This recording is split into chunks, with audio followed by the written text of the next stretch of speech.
Hey everybody, this is Jordan McConnell with the Crohn's Veteran Podcast. Thank you so much for joining me. I am joined by my amazing co-hosts Renika Wood and CJ Cabrera. How you guys doing? I'm doing great today. Hope you guys doing great as well. Awesome, Doing awesome. good. And so it's so awesome to hear you guys are doing well. We are honored and grateful to have a very special guest with us today, Ellyn Mantell. She's an IBD advocate. She's an author. She's a motivational speaker. She's a volunteer. She's an all-around amazing person, and we're happy to have her. How you doing, ma'am? I am so happy to be here. Thank you.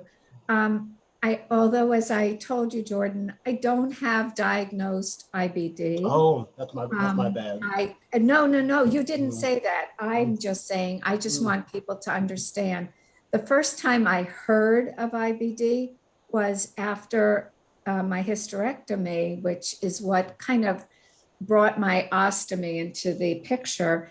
I saw my gynecologist and I said, "Oh, I am having terrible pain in my abdomen." And he said, "It's from your IBD." And I said, "I don't even know what that is." And he said, "Well, you have Crohn's." And I said, again, I don't know what that is. This was in 1992, and Crohn's was kind of out there, but certainly nothing that I knew anything about. He went on to tell me that a member of his family was very involved in Crohn's and identifying it and helping. And it just kind of was in the back of my mind, oh, there's some inflammatory process. That was what I took away. And that was pretty much what I knew of IBD until I began to become involved with the world of, I always had irritable bowel, and I always had constipation issues, had my first barium enema, which you guys are too young to even know what that is, but it was a very barbaric way of diagnosing colon issues. And I had my first one when I was 10 or 11 years old.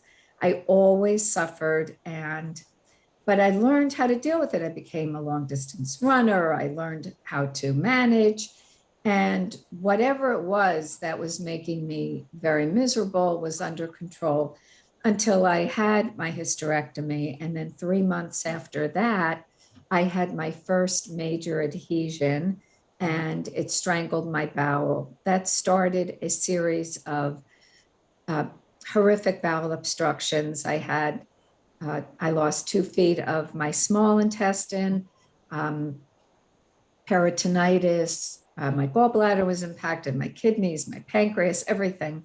And I was septic and very, very, very sick and not sure what the prognosis was, but I was able to pull myself together. 3 months later, the same thing happened again, and I realized I was really caught in something. To fast forward, I eventually had so many surgeries and was constantly dealing with bowel obstructions and incredible pain, was in the hospital every 3 weeks. And finally, the decision was made that I have an ileostomy, and that has changed my life. And it has changed my life in such a wonderful way, because not only physically has it changed my life, but the interaction I have with so many amazing people, many of whom in our group have Crohn's or ulcerative colitis. So I became increasingly aware of the fact that for Crohn's and ulcerative colitis sufferers, there is managing, and there is managing with medication, ostomy, whatever it is that needs to be done to get people into life. And so everything I do is to get people into life. I don't want to stop until Crohn's, ulcerative colitis, ostomy, they are all household words that people can talk about, because we know that this is such a hidden, humiliating, terribly embarrassing situation. And we need to rise above that so that people know that there is a wonderful life out there. Yeah, but we just had a guy on our show named Sean or Ted, Crohn's No More, and he's a fantastic example of that. That's wonderful.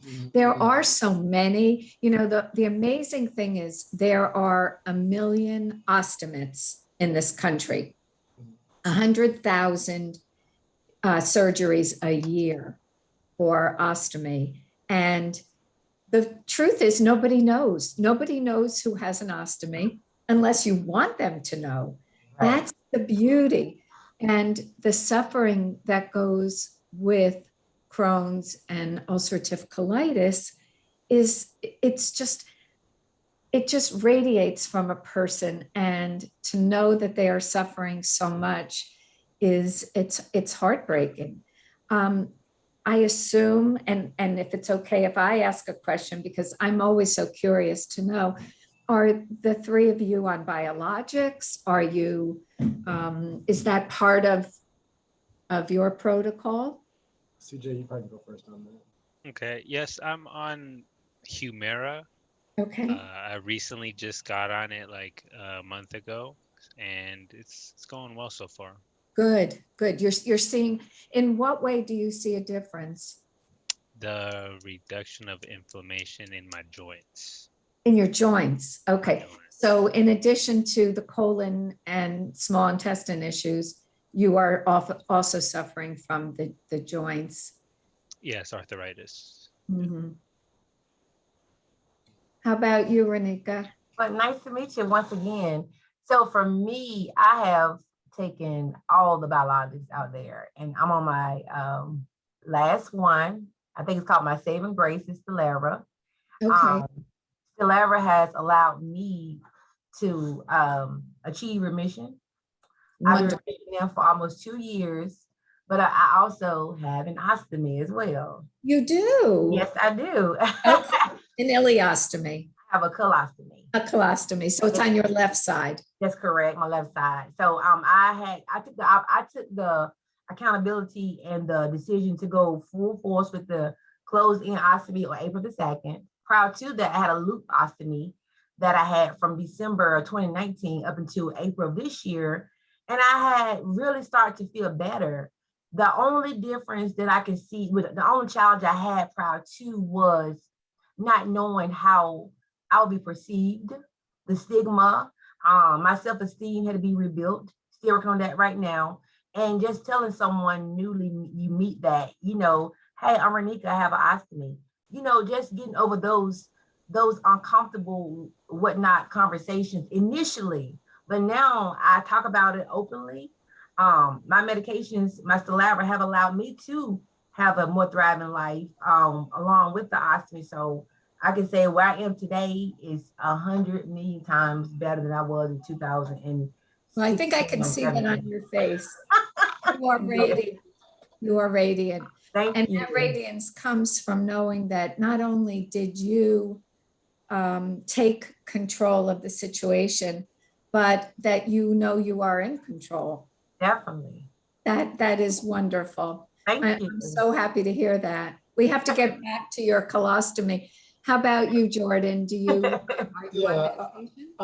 Yeah, I'm on medication. I take not on biologics anymore at the moment, but right now I take a medicine called Prevolite, for that helps with my bile acid malabsorption in addition to Crohn's disease.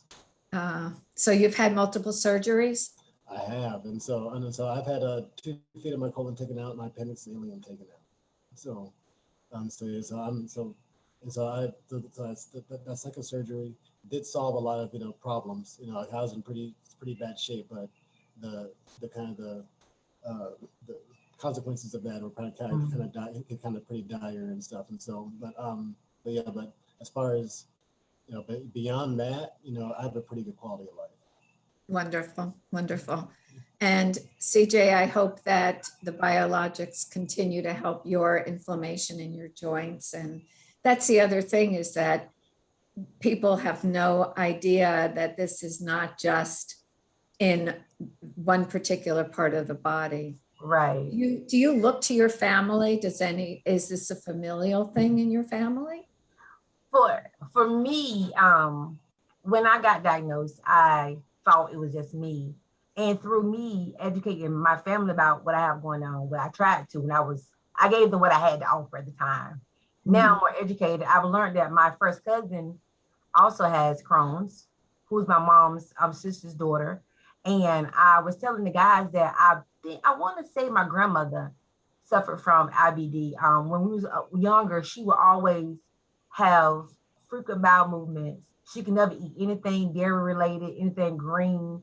And not knowing at that I was a kid, I was like, now I think she had some form of IBD. Yeah. This is what I say to my kids. Just had this conversation with my daughter, one of my daughters. I have two daughters, and they are extremely tuned into all of this. And my granddaughters have a lot. Everyone has a number of issues to deal with. And I say, the fact that my doctor said, "Oh, you have Crohn's," and it was never verified. Who knows, in 15, 20 years, one of my granddaughters doesn't say, "Oh, yes, that's what my grandmother had," but they didn't know at the time. Right. So nobody really, this is all so new, and all three of you are quite young. The concept of a digestive disorder or disease was just so foreign to people. Everything was diagnosed as irritable bowel syndrome, and you either had irritable bowel syndrome with constipation or with diarrhea, and that was it. And it's kind of interesting you said that, because that's my mom. That's kind of what she says. They know that she has irritable bowel syndrome, and that's probably the same thing. But what she actually has is, who knows, right? Right, and we didn't know about dairy or celiac issues or gluten or all of those. So we've come such a long way. But my guess is the book is not written yet on what the ramifications are, and all of these new biologics are game changers, not just for this kind of inflammation, but as CJ is saying, for rheumatoid arthritis and so many other issues that people are dealing with all the time. Definitely. Ellyn, can you speak on, a little bit, about, this is kind of because you just said something a little bit, but I'm curious about your book and how, and how, that came to be, the thinking behind it, and, all that. So you can just provide Okay. listeners. Well, thank you for asking. It's called So Much More Than My Ostomy, Loving My Perfectly Imperfect Body. The reason I decided to write the book is I didn't want to just write another book on ostomy.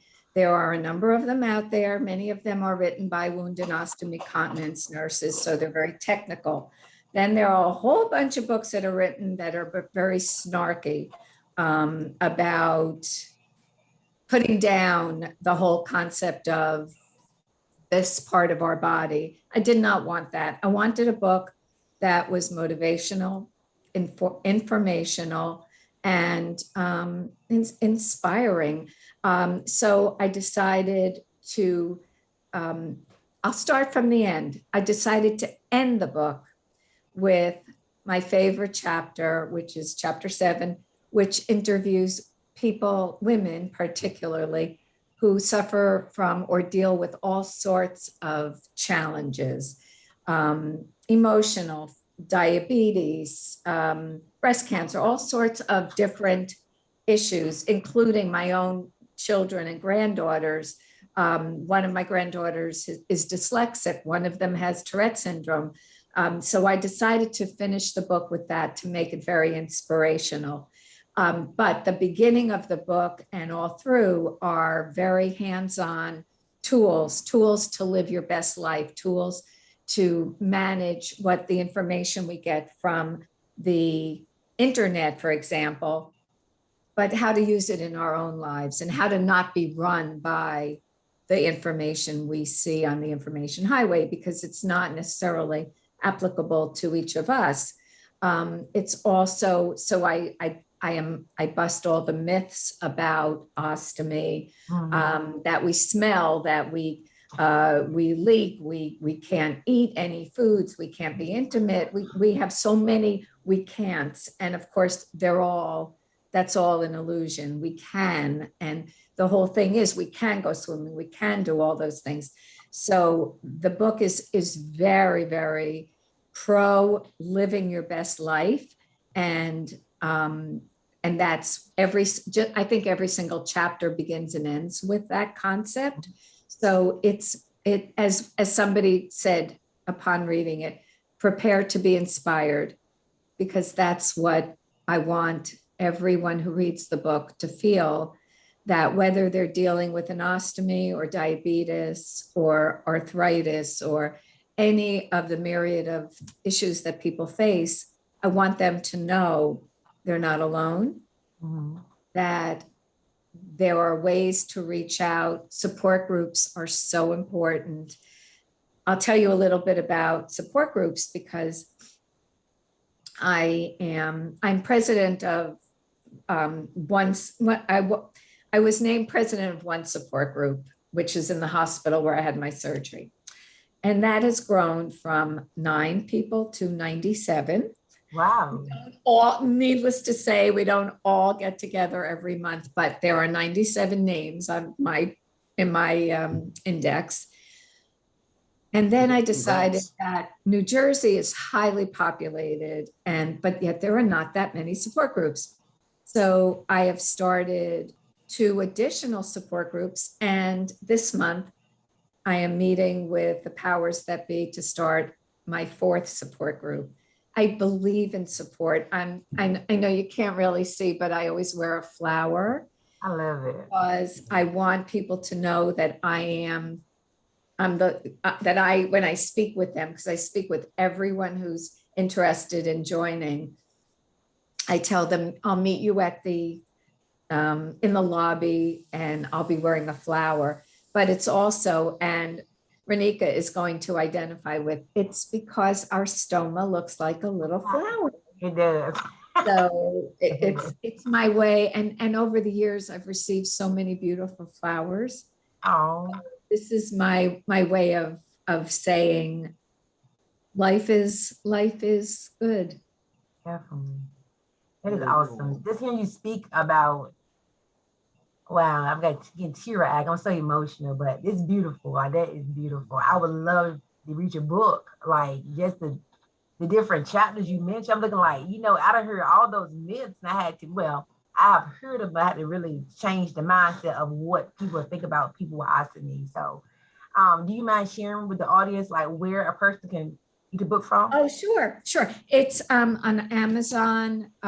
It's also Barnes and Noble. Okay. Warren Publishing published it, so one can get it there. And it's in soft cover. This happens to be hardcover, but it's in soft cover. And again, Renika, you and I know that this little stoma here, mine is on my right side, because for those who are not knowledgeable about location, an ileostomy is on the right side because it comes from the small intestine. Right. A colostomy is on the left side because it typically comes from the sigmoid colon. Right. And the surgery, and it's good for people to understand the surgery because then they're not so frightened by it. Mm-hmm. The surgeon literally takes the loop of bowel and makes an incision in the wall, pulls the loop of bowel up and sutures it so that the stool just comes through this opening. That's the whole thing. Mm-hmm. It's just a diversion. It's a diversion outlet.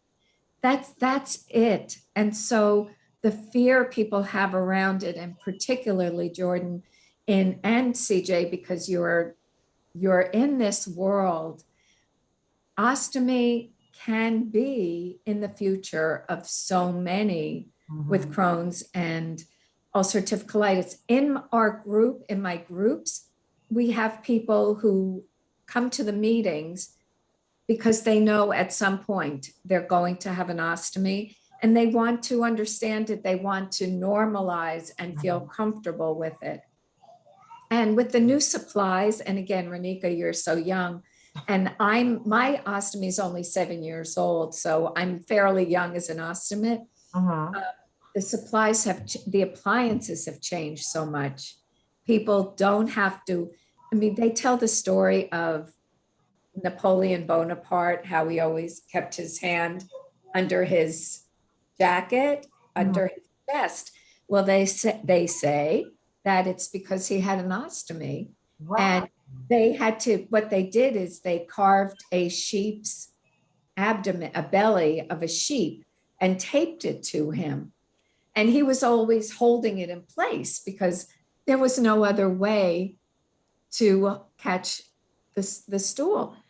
So we've certainly come so far because our new appliances are clean and awesome and available. And isn't it amazing that you can be an emperor and and have that going on? Exactly. And he probably had my guess is in battle, he may have they may have eviscerated him in some way. So that, that happened. But even I've been reading about the Pope's surgery. The Pope recently had surgery over the weekend. I don't know if he had an ostomy. They have not said, but with diverticulitis, a lot of times they do a temporary ostomy, and that way the person has a chance for the bowels to heal. So we may find out at some point that that was the decision, but it's a lifesaver, and that's it also. No, you go ahead. Please go ahead. Okay, I was just gonna say it also increases your quality of life. for sure. It is not the end of the world, gents. I just gotta say that it's not the end of the world. It is not the end of the world, and I'm so proud to say that in 2019 I was named the Mighty Advocate of the Year by the United Ostomy Associations of America. And I think what made me most proud was that it's not because I set out to make changes. I set out to show people how change is so positive. That's the thing, is if there's a takeaway for anyone listening, it's that this is, you have to deal with what life throws at you. You have no choice. You have to face it. You have to get your strength. You have to know that you are powerful. You have to know that you can do this. And for me, many times it was, if I was rushed to the hospital, my husband would bring my running shoes. So as soon as I was up and around, I would walk and walk and walk. And because it gave me strength and power, whatever it is that is your talisman for your strength and power, you have to know you have it. None of us know how strong we are until we're pushed. Right. Renika, you found out how strong you are. You know what? And as you sharing that, I was thinking about just my journey and how fearful I was. I did not think I can even tell one person about my situation, let alone two, let alone discuss it on my podcast. I didn't even think I even had the confidence to even look at myself when I would get dressed or even wear certain clothes, because I felt like, oh my God, everyone's gonna see it. Well, you'll love my book because there's so much about fashion in my book. I love fashion. I'm a fashion lady, and I talk a lot about dressing with an ostomy. Definitely, I'm glad you said that. But now that I have it, that I have my ostomy, I feel as if what things I was worried about were not even things of importance. Right. And you Not had important at during all. COVID, you had your I surgery during COVID. You I poor had thing. I had it this past Fantastic. April. Are you in a support group? Well, I'm a part of let me say this. Where I'm located, I don't have a support group here locally, but I have one that I have online with You the can fellows. join ours. I'd love to have you. If Okay, you and I can separately connect, you definitely. guys are welcome too, because we're part of the crowd. But I'd be happy to have you while we're remote or virtual, whatever, Zooming. I'd love to have you. You would love our group. Thank you. Everyone is so welcoming and inspiring. And one woman, just about every single meeting at the end, she starts to cry and she says, I'm so inspired by everyone. And it's like, okay, a meeting isn't a meeting if Judy doesn't cry.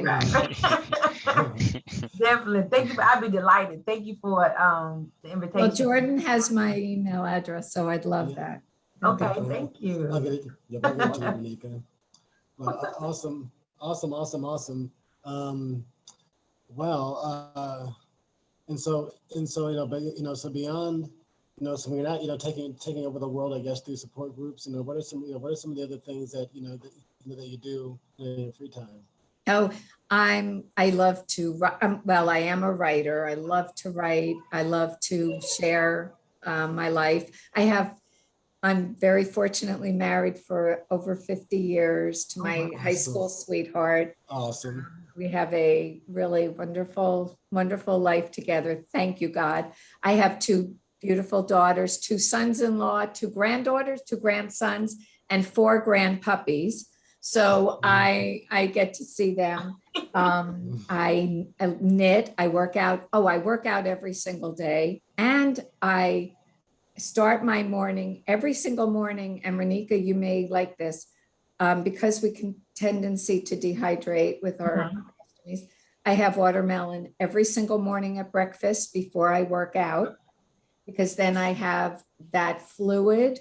Okay. And that's also mentioned in my book. I'm a big one on staying hydrated. Okay. And you have beautiful skin.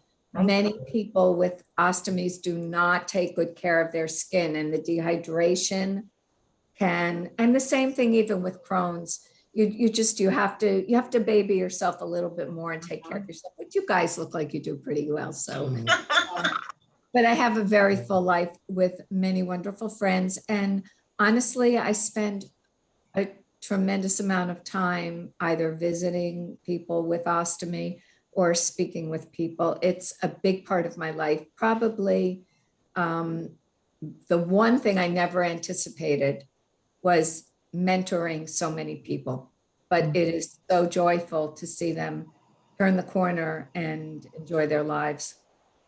That's awesome. Thank you.